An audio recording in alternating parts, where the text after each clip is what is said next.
শীতে যখন জনজীবন বিপর্যস্ত, তখন খোলা আকাশের নিচে বসবাসরত অসহায় মানুষের পাশে দাঁড়িয়েছে ঢাকার দোহার উপজেলার নারিশা ইউনিয়নের সামাজিক ও মানবিক সংগঠন চৈতাবাতর যুব সমাজ। কনকনে ঠান্ডায় এক টুকরো উষ্ণতা পৌঁছে দিতে রাতের আধারে রাস্তায় রাস্তায় ঘুরে অসহায়দের মাঝে কম্বল বিতরণ করছেন সংগঠনের একদল তরুণ।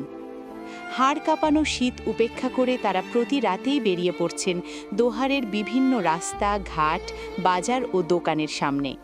সেখানে যারা আশ্রয়হীন অবস্থায় পড়ে আছেন তাদের খুঁজে বের করে সংগঠনটি পরম মমতায় গায়ে জড়িয়ে দিচ্ছেন শীতবস্ত্র। একটি কম্বল হয়তো জীবনের সব কষ্ট দূর করতে পারে না, কিন্তু এই হাড় কাঁপানো শীতে অসহায় মানুষগুলোর গায়ে একটু উষ্ণতা আর মনে কিছুটা স্বস্তি পৌঁছে দিতে পারলেই এই উদ্যোগ সার্থক।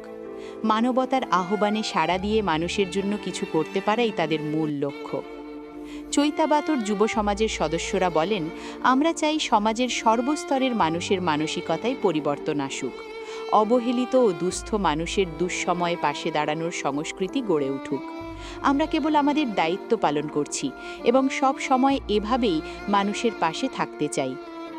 সংগঠনটির এমন মানবিক কর্মকাণ্ড দোহারের সাধারণ মানুষের মাঝে ব্যাপক প্রশংসিত হচ্ছে।